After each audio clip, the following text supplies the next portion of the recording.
We're on set with the homies today, and we're just having fun, playing around, getting a lot of shots, cruising along. The scene that we were shooting was an interior diner scene, so we've just got this dialogue happening between two characters in this daytime environment. So it's inside, it's still low-key, it's still keeping this dark look and feel. I hope this cherry pie was good, because the amount of shots that we had, I think he ate a good amount of it. So I just, for his sake, hope that it tasted delicious.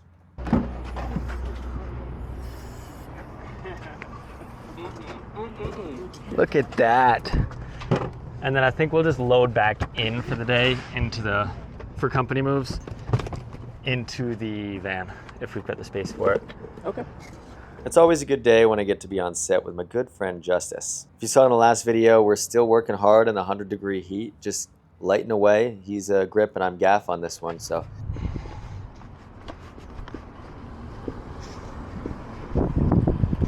No! I was about to move it. What have we got to move? A spot opened up and I was gonna go move it and the girl came through. Oh, that's what we need that comb. This is a PSA that it is crop top summer, baby. If you didn't get the memo, just know that it is the summer for crop tops. Oh, are these? I thought these were. This looks like a 25. How do they got these labeled? Colors? Yeah, colors. This is 50. Oh, yellows. Oh, okay. Oh, look at that, 50. It felt like a 25. I Call me got you. crazy. I got you. I was like, they didn't change their scheme in the last 2 days. I don't go to Redmond. I'm a Redfinch baby.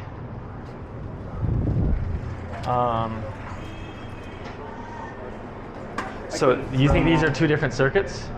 Like, definitely. Yeah, okay. I can patch it if you want to. Actually, do you want another 50? Yeah, I'll run long to yours and then. Yeah. Want to feed him?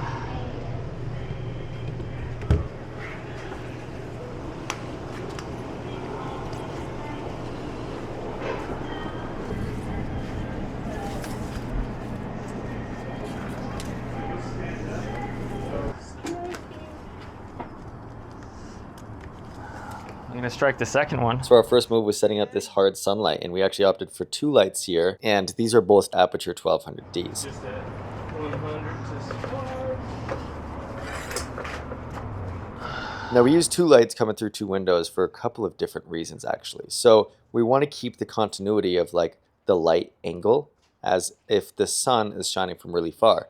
And if you put a light really close to the window or filling out both of them, it's not going to be spilling in a straight line. It'll kind of be like off to the right on one side and off to the left to the other, and it just doesn't look and feel organic. So to get this straight beam look and feel, we used 2 lights, each shining through their own window, and we aimed those to just cast light in on these tables. We're just filming a little short film. Oh, cool.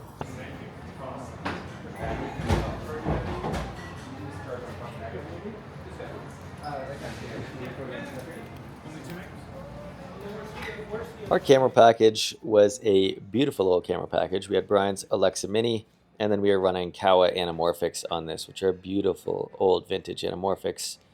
And they definitely made this look amazing. Okay, tell me when. Right there. You might be able to just hide what's out there. Could I audition opening this for a minute and just see if this gives more of like a edge? So I was talking with Brian, and we wanted some sun kind of peeking through these blinds, and that was going to motivate a lot of the light bouncing around. Just to give more level, because see, right here is what I'm trying to like. That's doing it. That's super gently. Yeah. That's busy right now. It looks very natural, but I was saying like augment it just ever so slightly. I mean, if you want to keep it, we can. I think that maybe for his shot, we definitely put up a soft source. That maybe we prioritize that, and just wrap around this hard, and just give like this subtle soft right here, light push, little kiss. It'll give a nice catch light. Justice, are you out there? So, yeah, 'cause we'll I think what we're gonna do, if there's muzz or something we can skip bounce off of like right here, I think like a sunny skip bounce onto like kind of like almost like if it's coming off the table would be sick. He kind of likes this edge right now. We're definitely gonna have to swap back. Kill this, swap back to this one. key him with that. I'll do that real quick so And then we we'll can just- see yeah. what that looks like. But If yeah, you do that, I'll go pull something off the chuck for it. Yeah. What was free? So that means we are partial owners, like that kind of free? I'm still learning what these kind of things mean. I'm still new to production. Uh-oh. Let's find out. Power. Where did we say our other outlets are? And we could probably run, there's one over here. Do you think that's the same circuit as in there? The tricky thing is that we ran into is power. These 1200Ds, they take a little bit more power. They really occupy pretty much one per circuit. But when you're running with bigger lights like this, you need to find different areas to distribute the power I load. think I'm going to stick these at the counters. Both safe. Yeah. As long as it's 2 in there. Yeah, I think that's okay. Eddie's key. I'm gonna go for a little bit of that like skippy bounce that you wanted, that softy lower skip bounce. Cool. That sounds like a perfect plan. And then will we have a fixture in case? Are you going to skip it from inside or from outside? Inside. Inside, okay. Yeah. So that fixture, if we want to switch it to a non-skip, it'll be easy to just tilt up. Yeah, we're gonna go bounce off of beat. So But why would we want to switch it to a non-skip? hands on. Is that one in your transmitter paired already? I don't know. Probably not.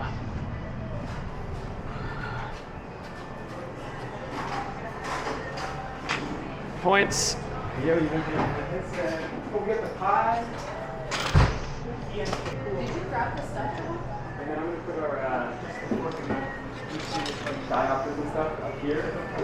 All these have a 77mm grip. And on this particular shoot, we were running out of a 2-ton grip truck. So 2-ton is just the, I guess, the size of the package. Grip trucks, grip vans, all the above, they're all full of all the goodies you need. Stands, combo stands, C-stands, flags, rags, bags, tags. I don't know, whatever rhymes with that. Okay. And it's enough.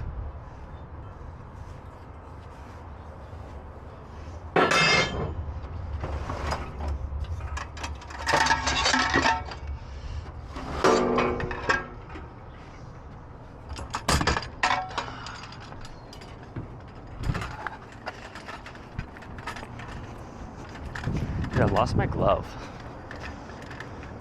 I'm just a one glove wonder over here.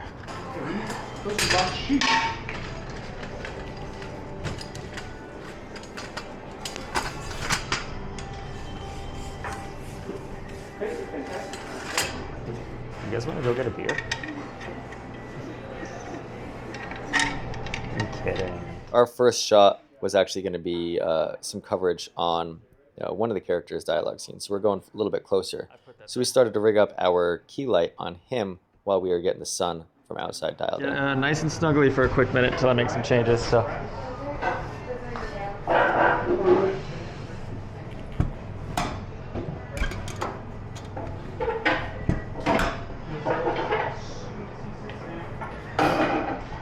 Okay, so let's do. There you go.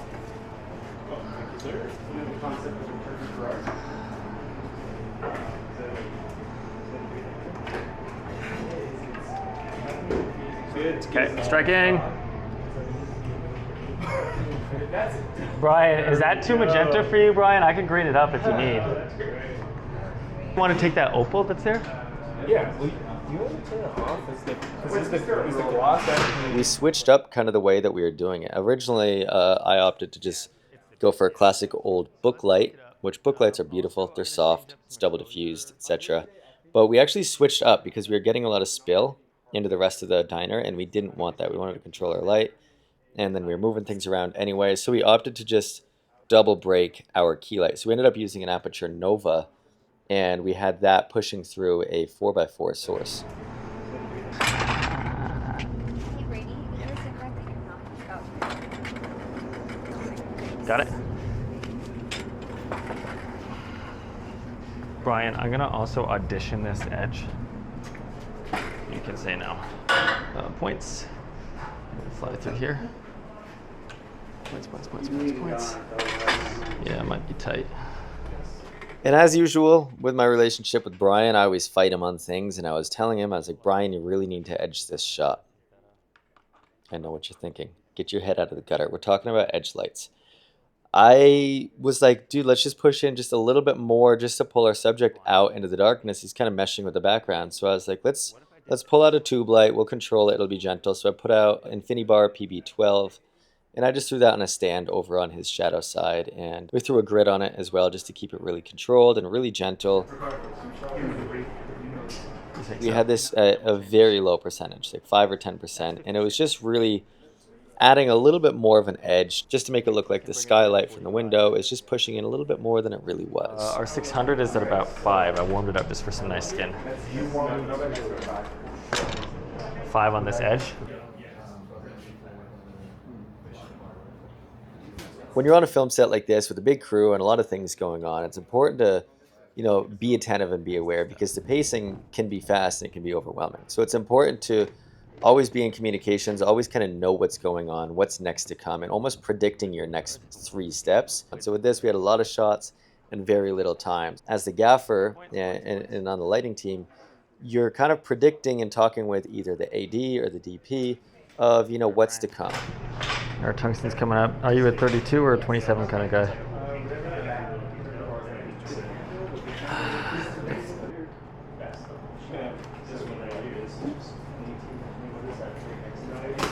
Thank you.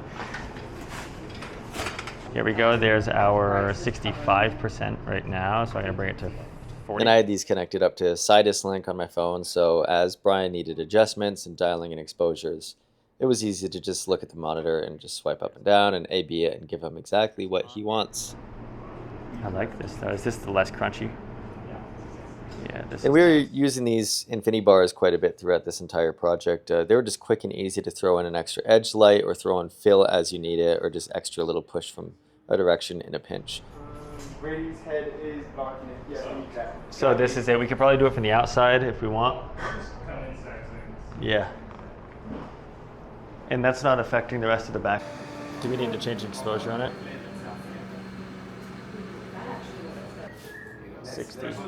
So that's always the tricky thing is when you're pulling out to wide shots, it's maintaining this continuity isn't always easy and you kind of have to problem solve to get the same exact look so it's not jarring from when you're going to the wide, to the tight and back and forth. We had a lot of shots. There were like, I want to say 10 shots, 10 variations of wides and tights and closes. So we had to keep cooking along on this one.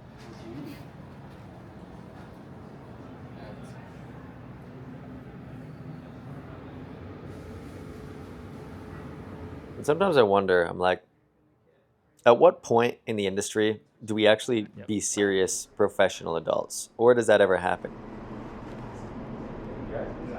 This looks like a movie. How do you feel?